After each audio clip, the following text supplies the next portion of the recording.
प्रेमाचा उत्साह भाग 64. माई माई आम्ही आलोत. श्रद्धा आवाज देत आत आली. तिच्या मागे शिवांगी, रावी आल्या. त्यांच्या मागे ते दोघे. माई पटकन उठून उभ्या राहिल्या. श्रद्धाने तर माईंना मिठी मारली. माई तुला खूप खूप मिस केलं मी. श्रद्धा माईच्या गालावर ओठ टेकवत म्हणाली. इकडे देवांश मनातल्या मनात, देवा हे मलाही हवं आहे. कधी येणार तो दिवस. देवाला मनातल्या मनात हात जोडून झाले होते त्याचे. प्रेमाची गाडी पुढे सरकल्याशिवाय हा दिवस येणार नाही.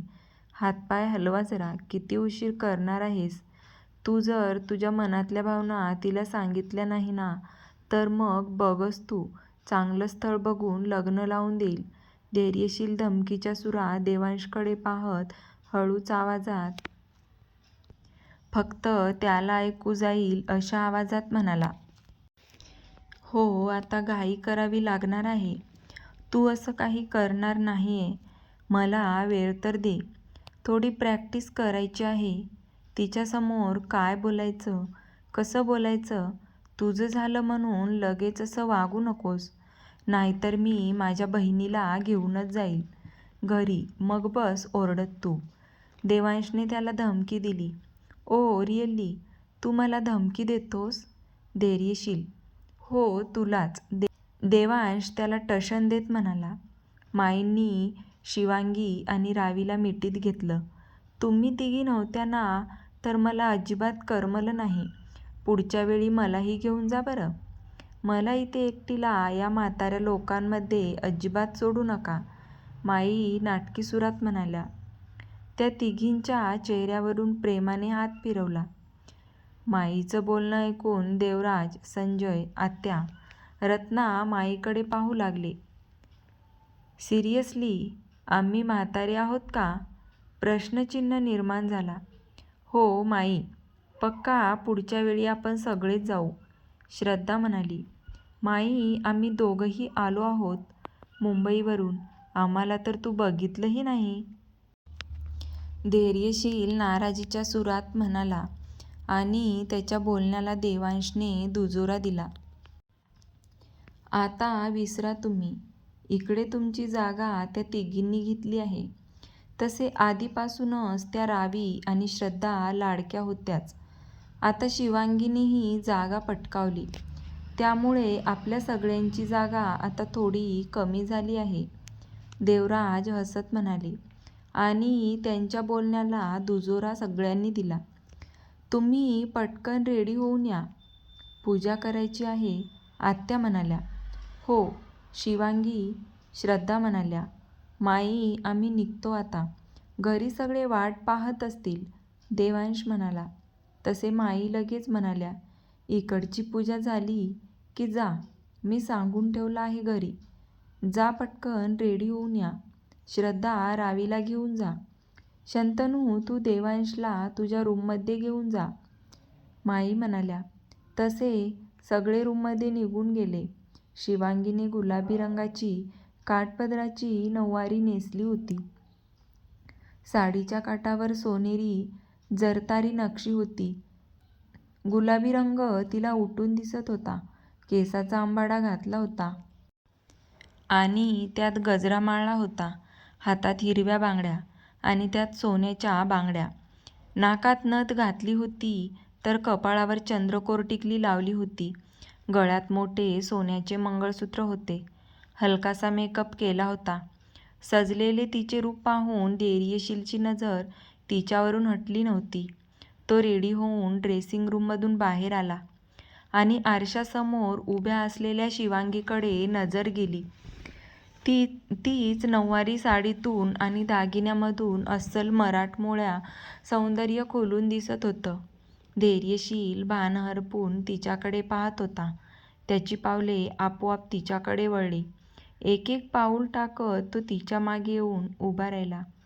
शिवांगी जे कानातले घालण्यात व्यस्त होती, पण जशी तिला चाहूल लागली तसे तिने आरशातून पाहिलं आणि तिचीही नजर धैर्यशीलवर स्थिरावली. तोही हँडसम दिसत होता.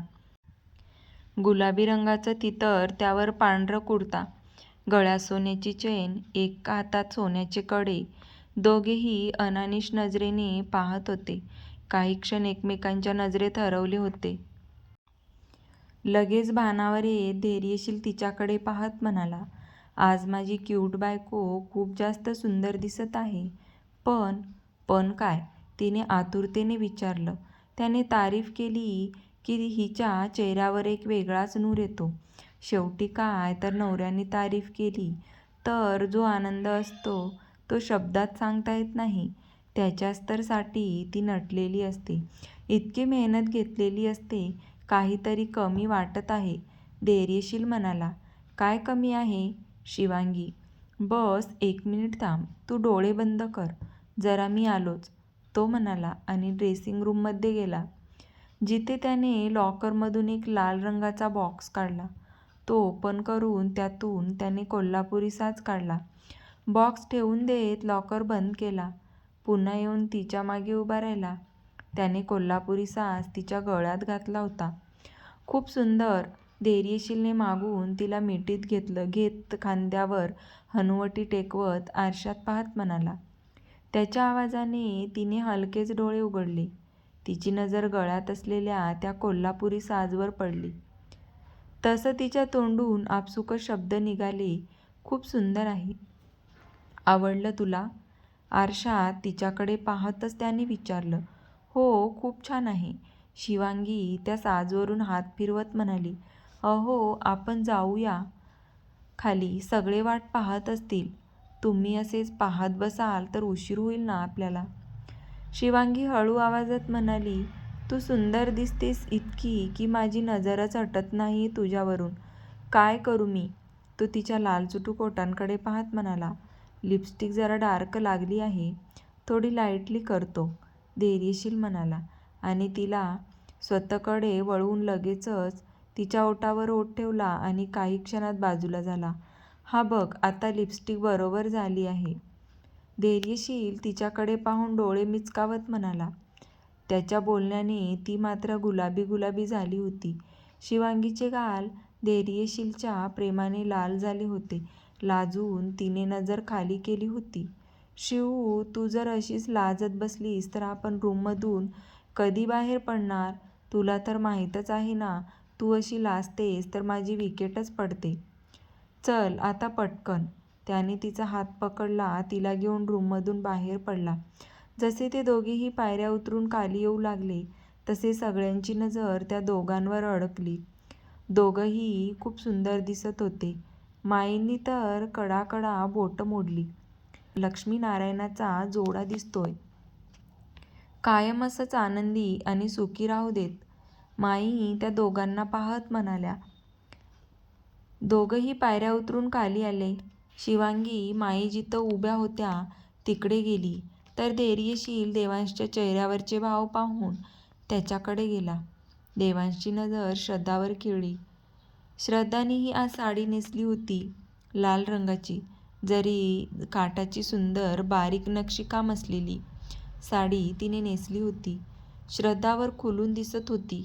हलकासा मेकअप, केस मोकळी सोडली होती.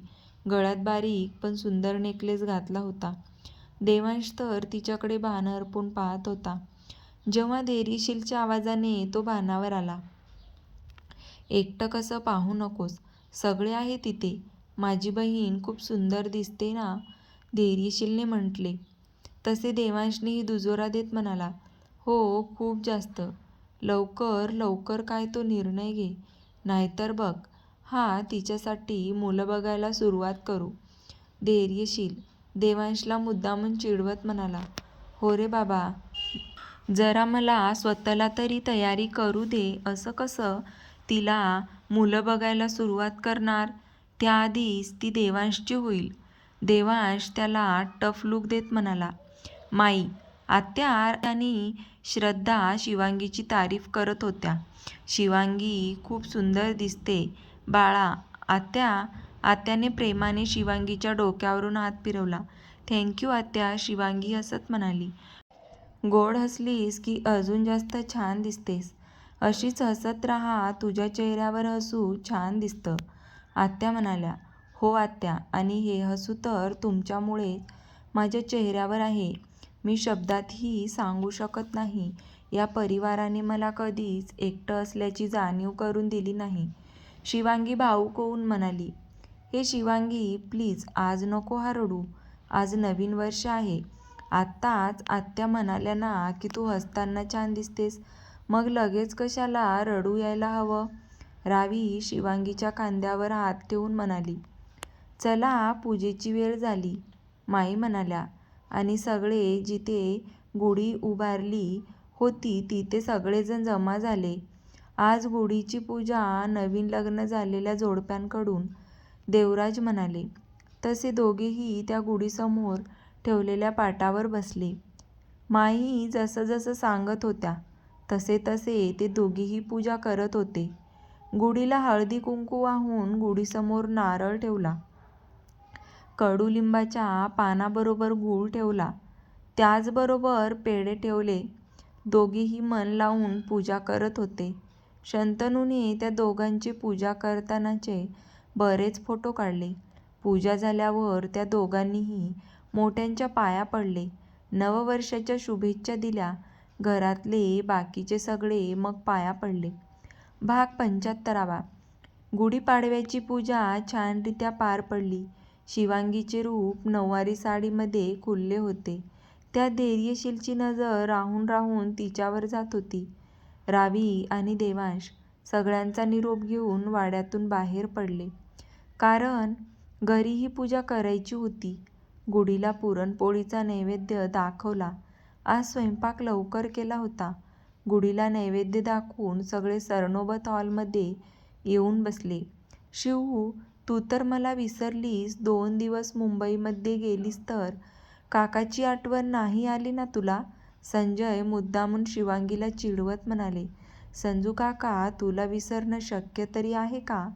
शिवांगी म्हणाली, मस्करी करतोय ग. बरं, तुला धैर्यशीलने काही त्रास नाही दिला ना? दिला असेल तर सांग, मी पाहतो त्याच्याकडे. संजय धैर्यशीलकडे रोखून पाहत म्हणाले. शिवांगी बाळा, खरं सांग, त्रास नाही दिला याने? देवराज यांनीही विचारलं. ओ, मी काय वेडा आहे का?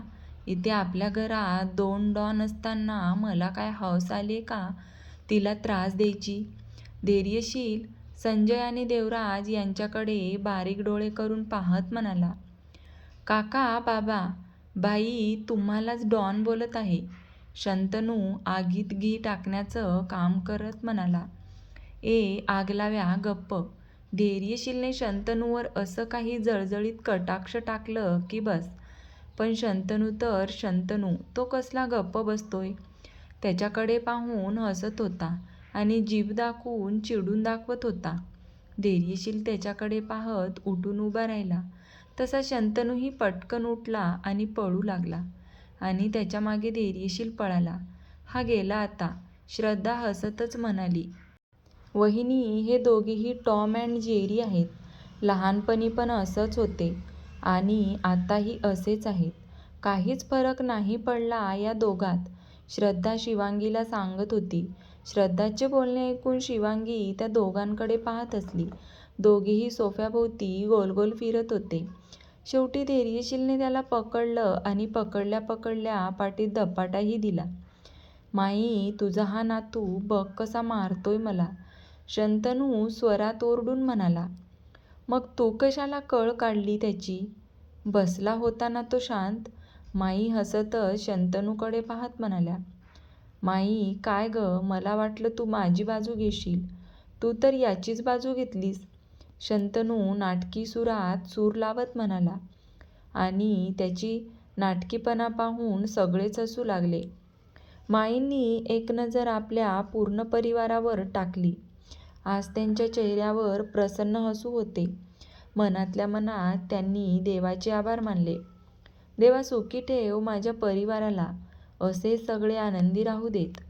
आज जर हे असते तर तेही किती खुश झाले असते. आज त्यांची खूप जास्त आठवण येते. माई स्वतःशी मनातल्या मनात म्हणाल्या आणि परत एकदा त्यांनी धैर्यशील आणि शंतनूकडे पाहू लागल्या. धैर्यशीलने शंतनूच्या गळ्यात हात टाकला. पुन्हा चिडवणार का? शेवटी मोठा भाऊ आहे. मोठा भाऊ तो मोठा भाऊच असतो, चेहरा एकदम कठोर ठेवून म्हणाला. त्याचा चेहरा पाहून शंतनू घाबरत म्हणाला, नाही बाई, सोड ना. धैर्यशीलचा दराराही तसाच होता. त्याचा चेहरा पाहून धैर्यशील मोठमोठ्याने हसू लागला. काय राव शंतनू, तू तर घाबरलास. मस्करी फक्त तुलाच करता येते. धैर्यशील त्याच्याकडे पाहत त्याचे गाल ओढत म्हणाला. भाई, म्हणजे तू चिडला नव्हता ना? काय भाई, तू पण ना, किती घाबरलो मी. शंतनू हृदयावर हात ठेवून घाबरण्याची ॲक्टिंग करत म्हणाला. बरं चला आता जेवायला, माई म्हणाल्या. तसे सगळेजण उठून डायनिंग टेबलकडे जायला निघाले. श्रद्धा आणि शिवांगीने सगळ्यांची ताटं पटापटा वाढली आणि मग त्याही जेवायला बसल्या. जेवायला आज पुरणपोळी, कटाची आमटी, बटाट्याची भाजी, कुरड्या, पापड, मेथीची भाजी होती. माई, छान झालं आहे ग जेवण. आजही तुझ्या हातची चव ती चवच आहे. पुरणपोळी आणि कटाची आमटी खूप सुरेख झाली आहे. संजय एक घास खात म्हणाले. मग आता पोटभर खा, गप्पा नंतर करा, माई म्हणाल्या. तसे सगळ्यांनी होमध्ये माना डोलावली.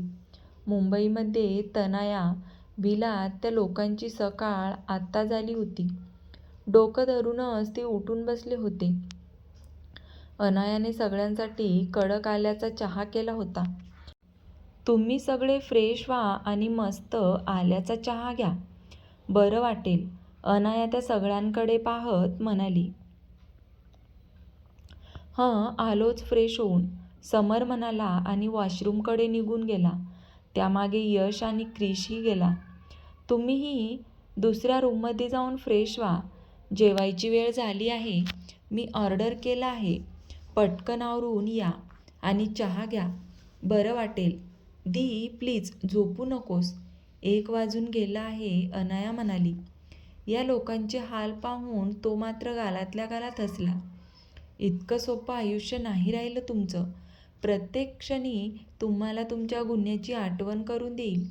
इतका मानसिक त्रास होईल की जीव द्यायचा विचार येईल. पण असं इतक्या झटक्यात मरण नाही मिळणार. DK त्यांना पाहत म्हणाला. त्याने मोबाईलमध्ये मेसेज टाईप केला आणि टाईप झाल्यावर त्याने तो त्या सगळ्यांच्या मोबाईलवर सेंड केला. गुढीपाडव्याच्या तुम्हाला सगळ्यांना हार्दिक हार्दिक शुभेच्छा. हे नववर्ष खरंच तुम्हाला चांगलं जाणार आहे का? तर याचं उत्तर आहे नाही. तुमचाच हाच आनंद मला तुमच्या चेहऱ्यावर टिकवून ठेवायचा नाहीये. लॅपटॉपकडे पाहत तो म्हणाला. तसे सगळे फ्रेश होऊन लिव्हिंग रूममध्ये आलेल्या सोफ्यावर बसले. चहा पिऊन कप बाजूला ठेवलेच होते की एकाच वेळी पुन्हा त्या सगळ्यांचे मोबाईलवर नोटिफिकेशन टोन वाजली. तसे त्यांनी धडकी भरली. एकमेकांचे चेहरे पाहू लागले. आत्ताच कुठे नॉर्मल झाले होते ते. नाही, तुमचाच हाच आनंद मला तुमच्या चेहऱ्यावर टिकून ठेवायचा नाहीये. लॅपटॉपकडे पाहत तो म्हणाला. तसे सगळे फ्रेश होऊन लिव्हिंग रूममध्ये असलेल्या सोफ्यावर बसले. चहा पिऊन कप ठेवलेच होते की एकाच वेळी पुन्हा त्या सगळ्यांचे मोबाईलवर नोटिफिकेशन टोन वाजली. तसे त्यांना धडकी भरली. एकमेकांचे चेहरे पाहू लागले. आत्ताच कुठे नॉर्मल झाले होते आणि आता लगेच त्यांचे मोबाईल एकाच वेळी वाजले. त्यांनी मोबाईल ओपन करून तो मेसेज पाहिला. तसे आतापर्यंत जे नॉर्मल झाले होते, परत चेहऱ्यावर टेन्शन, भीती दिसू लागली होती. व्हॉट? कोण आहे हा? याला काहीतरी नक्कीच माहिती आहे, म्हणूनच असा मेसेज करत आहे. ब्लॅकमेल करतोय. एकदा कळू दे कोण आहे तो, मग बघू त्याला जिवंत ठेवणार नाही. आपल्याला धमकवत आहे. यश चिडून भरपूर काही बोलला. यश, शांत हो. असं चिडून काही होणार आहे का? उलट आपल्यालाच त्रास होणार आहे. विचार करून करून डोक्याची वाट लागली आणि त्यात हे समर सोफ्यावर मागे डोकं टेकून म्हणाला, कसा शांत राहू समर? हे मेसेज पाहून उलट जास्त त्रास होतोय. टेन्शनने भीतीने झोप उडाली आहे. चैन नाही पडत कालपासून. एक एक क्षण आपण टेन्शनमध्ये घालवतोय. राग तर येणारच ना. आपण काय विचार केला होता आणि काय झालं? किती खुश होतो आपण, भेटलो होतो तर. आणि आता? यशने रागाने मुठी आवळून घेतली. तसे सगळ्यांनी दीर्घश्वास घेतला. यश बोलत होता, त्यातही तथ्य होतंच. काय ठरवलं होतं आणि काय झालं? थोडा सुकून मिला है मुझे. डीके लॅपटॉपच्या स्क्रीनकडे पाहत म्हणाला. जेवण झाल्यावर सगळे पुन्हा हॉलमध्ये येऊन बसले. गप्पा चांगल्याच रंगल्या होत्या. अर्धा तास बसून सगळेजण आपापल्या रूममध्ये निघून गेले. धैर्यशीलने संजय, देवराज यांना थोड्या वेळाने स्टडी रूममध्ये भेटा म्हणून दोघांनाही मेसेज करून ठेवले होते. त्यांनी मेसेज वाचून लगेच रिप्लाय दिला होता. संजय यांनी रॉकीला कॉल करून 4 वाजता वाड्यात ये म्हणून सांगितलं. धैर्यशील शिवांगी रूममध्ये येताच त्याने शिवांगीला मिठीत घेतले. आज रात्री तू आणि मी. खट्टाळ नजरेने तो तिला चिडवत म्हणाला. अहो, शिवांगीने लाजून चेहऱ्यावर हात ठेवला. आज खरंच खूप सुंदर दिसत होतीस. नजरच हटत नव्हती. चेहऱ्यावर आलेल्या बटा त्याने कानामागे गेले. तुमच्या नजरेने मी तुम्हाला नेहमी सुंदरच दिसते. त्याच्या छातीवर डोकं टेकून एक बोट त्याच्या छातीवर फिरवत ती बोलली. तिच्या स्पर्शाने तो तर बेभान होता, पण कसेबसे स्वतःला कंट्रोल करत होता. त्याचे हे सुंदर क्षण त्यांना खास आठवणीत ठेवायचे होते. आजची रात्र त्यांच्या मिलनाची साक्ष ठरणार होती. तू थोडा वेळ झोप आता, कारण रात्री तुला मी. तो पुढे बोलणार त्याआधीच तिने त्याच्या ओठावर बोट ठेवले. त्याने पटकन तिच्या बोटावर ओठ टेकवले. अहो, नाजूक स्वर निघाला तिच्या तोंडून. तुम्हीही झोपा ना, ती म्हणाली. नको, मला काम आहे, मी बसतो. तू झोप, सकाळपासून धावपळ झाली आहे, तो म्हणाला. आणि बेडच्या उजव्या बाजूला असलेल्या सोफा खुर्ची होती तिथे जाऊन आरामात बसला. झोप शिव, तो मोबाईलमध्ये पाहतच म्हणाला. हं, झोपते, ती म्हणाली आणि बेडवर आडवी पडली. त्यानेही लॅपटॉप ओपन केला आणि मेल चेक करू लागला. 2 दिवस मुंबईमध्ये त्याने कामाला आराम दिला होता. भाग 76. 4 वाजता स्टडी रूममध्ये सगळे जमले होते. डॉक्टर नीलही आले होते. टेबलावरती फाईलही होती. एकटक त्या फाईलकडे पाहत होते. शेवटी नीलने धैर्यशीलला पाहत म्हणाला. धैर्यशील, त्या फाईलमध्ये असलेले PM रिपोर्ट्स पाहिले का? नाही ना, घाई गडबडीत बघायचे राहून गेले. तू सांग ना, काय आहे त्यात? हे बघ नील, मी शिवांगीला अजूनही ते रिपोर्ट्स दाखवले नाहीयेत. दाखवूही नकोस, नील म्हणाला. पण बोलताना त्याच्या चेहऱ्यावरचे भाव गंभीर होते. का? धैर्यशील पटकन म्हणाला. ते तुला रिपोर्ट्स बघितल्यावर कळेल. नीलने म्हटले. नील, रिपोर्टमध्ये काय आहे? असं काही आहे का जे नको असायला हवं? संजय यांनी शेवटी विचारलं. काका, मी एवढंच सांगेन की तुम्ही फाईल बघा, मग मी सांगतो. प्लीज हे रिपोर्ट शिवांगीच्या हाती लागू देऊ नका, नीलने पुन्हा एकदा सांगितलं. नील पुन्हा सांगतो म्हटल्यावर धैर्यशीलने ती गोष्ट जास्तच मनावर घेतली. ओके, नाही सांगत, धैर्यशीलने ती फाईल हातात घेऊन म्हणाला. त्याने फाईल हातात घेतली. एक नजर त्याने नीलवर टाकली. नीलने त्याला इशारा केला. ओपन कर. तसे त्याने फाईल ओपन केली. जसे जसे ते रिपोर्ट पाहत होते तसे तसे त्याच्या चेहऱ्यावर भाव बदलत होते. चेहरा रागाने लालबुंद झाला होता. ते रिपोर्ट्स वाचल्यावर काही क्षण त्याचेही हात थरथरले.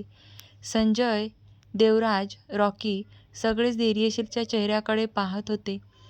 त्यांना तर एवढं नक्कीच कळलं होतं की रिपोर्टमध्ये नक्कीच असं काहीतरी आहे जे नसायला हवं होतं. धैर्य, काय झालं? संजय यांनी विचारलं. तसे धैर्यशीलने ती फाईल संजय यांच्याकडे दिली. काका, मी नाही सांगू शकत, तूच वाच. धैर्यशील डोळे मिटून शांत बसला. पण या शांत चेहऱ्यामागे किती राग साचला होता, किती चीड आली होती. त्याच्या हाताच्या नसा फुगून दिसत होत्या. इतक्या त्याने घट्टमूठ आवळली होती. संजय आणि देवराज यांनी ते रिपोर्ट्स वाचले तसे त्यांच्या पायाखालची जमीन सरकली. असं वाटून लागलं होतं पुन्हा पुन्हा ते रिपोर्ट्स वाचत होते. खूप धक्कादायक होतं हे. आतापर्यंत वाटलं होतं की अपघात आहे किंवा जाणूनबुजून केलेला अपघात आहे.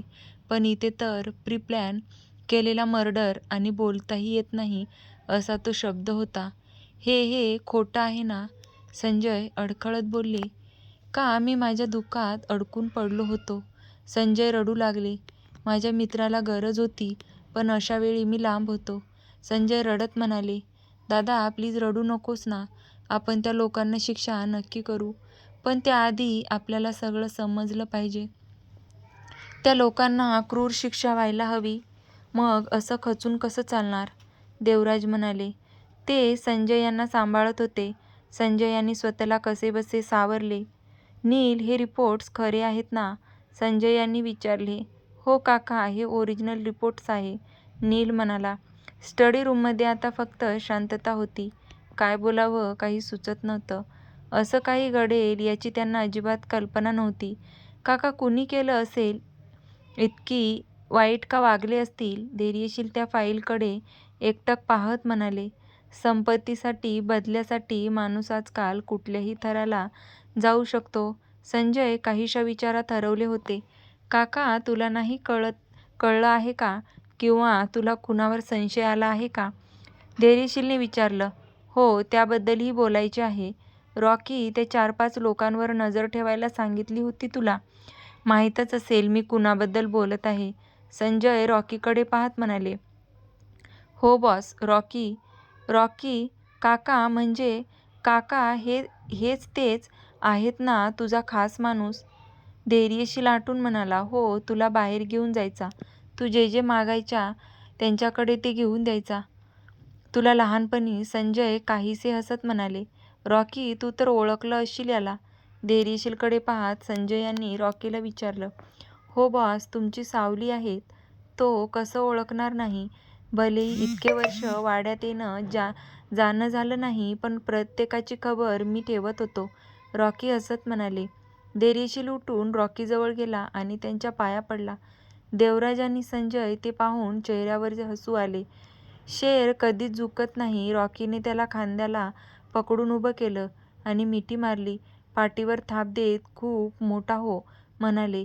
बरं रॉकी, ते फुटेज दाखव याला, संजय म्हणाले. तसे रॉकीने मोबाईलमध्ये एक क्लिप ऑन केली आणि धैर्यशीलकडे मोबाईल दिला. धैर्यशीलने मोबाईलमध्ये असलेले क्लिप नीट लक्ष देऊन पाहिली आणि एक क्लिप पाहून धैर्यशील म्हणाला. काका अरे हे तर, याची पूर्ण कुंडली काढायची. हेच नराधम आहेत. इतक्या खालच्या पातळीवर जातील हे माहिती नव्हतं. आणि कहर म्हणजे निरंजनही सामील होता. लाज नाही वाटली त्याला स्वतःच्या भावाच्या बायकोबरोबर असं कृत्य? अरे वहिनी तर आईसमान असते ना? संजय भयंकररित्या चिडले होते. देवराजांनी ते क्लिप पाहिले. त्यांनाही त्याचं बोलणं ऐकून भयंकर राग आला होता. रॉय विलामधली क्लिप होती ज्या दिवशी ते गार्डनमध्ये बसून बोलत होते. त्यात त्यांनी अर्ध सत्य कबूल केलं होतं. त्या दिवशी ते फुटेज जे रेकॉर्ड झालं होतं. रॉकी, जॅक यांची सगळी कुंडली शोधून काढा. त्यांना जरा सुद्धा भनक नाही लागली पाहिजे. मुंबईमध्ये शोधा तो विला जो 4 वर्षापासून बंद आहे. तिकडे नक्कीच आपल्याला पुरावे सापडतील. संजय रॉकीकडे पाहत म्हणाले. हो बॉस, आताच आपल्याला माणसांना कामाला लावतो. त्यांना शकही होणार नाहीये की आपल्याला त्यांनी केलेल्या गुन्ह्याची भनक लागली आहे. रॉकीने म्हटले. हो रॉकी, खूप सावध राहून करावं लागेल. कारण जर ते लोक सावध झाले तर पुरावे नष्ट करतील. संजय म्हणाले. 1 तास स्टडी रूममध्ये ते लोक याच विषयावर बोलत होते. धैर्यशील शिवांगीला हे कधीच समजू देऊ नकोस, नाहीतर खूप त्रास होईल तिला. तिला अपघात झाला आहे आणि तो मुद्दाम केला गेला होता एवढंच माहिती आहे. असंच माहिती असू दे. संजय धैर्यशीलकडे पाहत म्हणाले. संजय, देवराज आणि धैर्यशील कुठे आहेत? अर्धा तास झाला आपण हॉलमध्ये येऊन तरीही यांचा पत्ता नाही. माईंनी शुभांगीकडे पाहत विचारलं. माई, अगं ते सगळे स्टडी रूममध्ये आहेत, आत्या म्हणाल्या. तसे रत्ना लगेच म्हणाल्या, काय असतं त्या स्टडी रूममध्ये?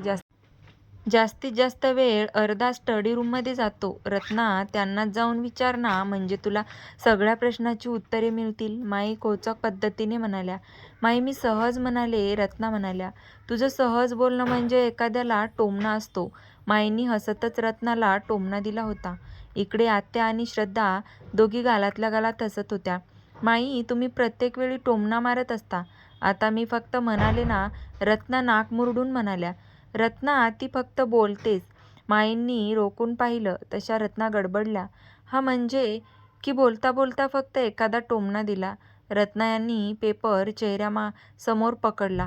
रत्ना उडालेली भंबेरी पाहून आत्या आणि श्रद्धाबरोबर हसू लागल्या. शिवांगीही गालातल्या गालात हसली, पण लगेच चेहरा नॉर्मल ठेवला. उगाच तिच्या सासूबाईंनी पाहिलं तर. चहाची वेळ झाली आहे, चहा ठेवा, येतीलच ते सगळे. हॉलमध्ये सहजासहजी कुणी चहा आणि चहाची वेळ चुकवत नाही, माई म्हणाल्या. माई, मी ठेवते चहा. शिवांगी उठून किचनकडे जात म्हणाली. मी पण येते वहिनी. श्रद्धाही तिच्या पाठीमागे गेली. हो चालेल. 2 दिवस झाले तुझ्या हाताचा चहा नाही पिले. छान फक्कड चहा कर, माई हसत म्हणाल्या. हो माई. शिवांगीने चेहऱ्यावर गोड हसू ठेवून माईकडे पाहिलं. किचनमध्ये आल्यावर श्रद्धा पोट पकडून हसू लागली. श्रद्धा, गप्प ग. आई आल्या तर उगाच ओरडतील तुला. शिवांगी, हं श्रद्धा. बरोबर 5:30 वाजता सगळेजण हॉलमध्ये येऊन बसले होते. चहा बनून झाला तसे शिवांगी आणि श्रद्धा दोघी चहाचे कप ट्रेमध्ये घेऊन हॉलमध्ये येत होत्या. त्याचवेळी धैर्यशील संजय दोघे शिवांगीच्या चेहऱ्याकडे पाहत होते. दोघांच्या मनात विचारांचं वादळ उठलं होतं. कसं सहन करणार होती? नकोच, शिवांगीला ते कळायलाच नको. दोघांच्याही मनात एकच विचार आला.